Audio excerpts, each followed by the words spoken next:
Moments ago, Israel launched Operation Rising Lion, a targeted military operation to roll back the Iranian threat to Israel's very survival. This operation will continue for as many days as it takes to remove this threat. For decades, the tyrants of Tehran have brazenly, openly called for Israel's destruction. They've backed up their genocidal rhetoric with a program to develop nuclear weapons.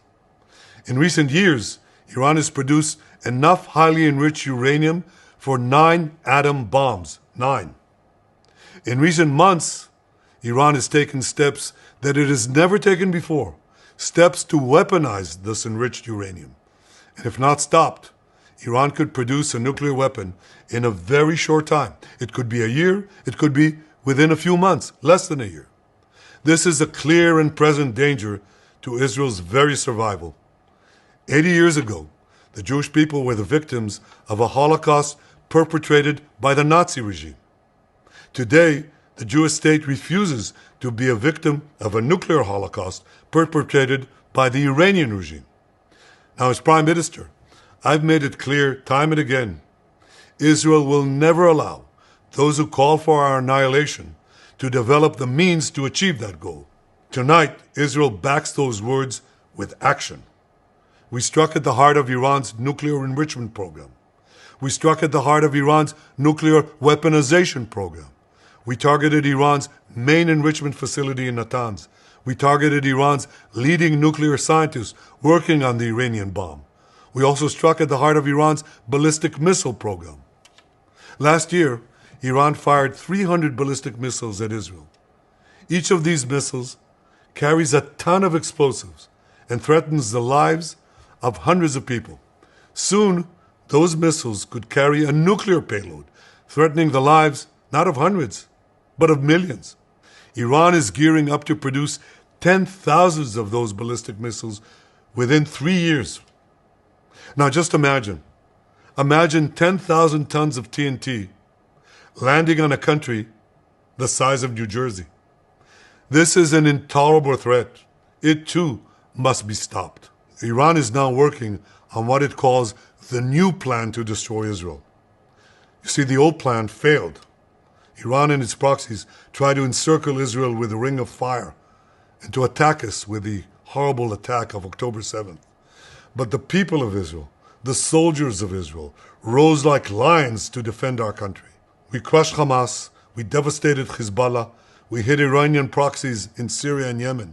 And when Iran directly attacked us twice last year, we struck back inside Iran itself. Yet in defending ourselves, we also defend others. We defend our Arab neighbors. They too have suffered from Iran's campaign of chaos and carnage. Our actions against Iran's proxy Hezbollah led to the establishment of a new government in Lebanon and the collapse of Assad's murderous regime in Syria. The peoples of those two countries now have a chance for a different future, a better future. So too do the brave people of Iran, and I have a message for them. Our fight is not with you.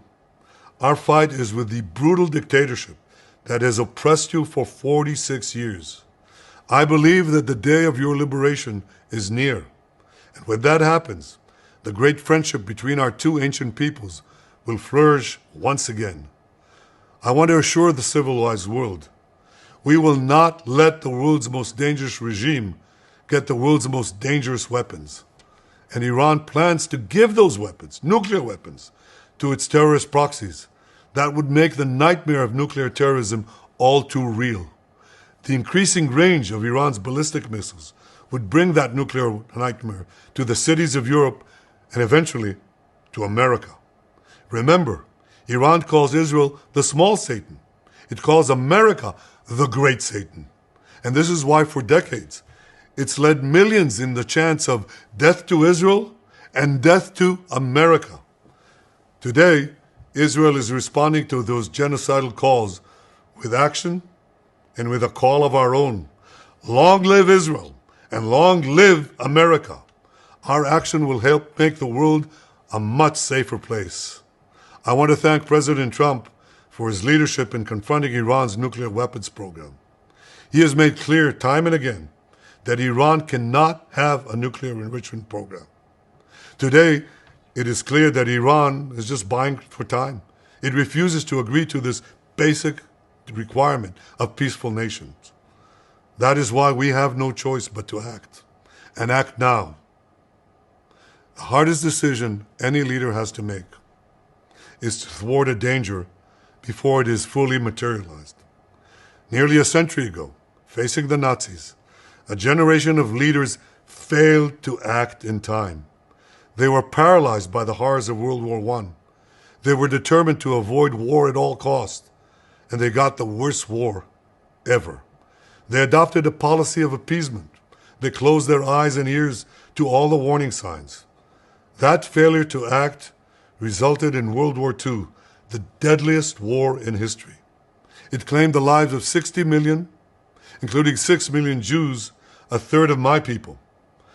After that war, the Jewish people and the Jewish state vowed, never again. Well, never again is now. Today, Israel has shown that we have learned the lessons of history. When enemies vow to destroy you, believe them. When enemies build weapons of mass death, stop them. As the Bible teaches us, when someone comes to kill you, rise and act first. This is exactly what Israel has done today. We have risen like lions to defend ourselves. Over 3,000 years ago, Moses gave the people of Israel a message that has steeled their resolve ever since. Be strong and courageous, he said. Today, our strong and courageous soldiers and people stand together to defend ourselves against those who seek our destruction. And by defending ourselves, we defend many others, and we roll back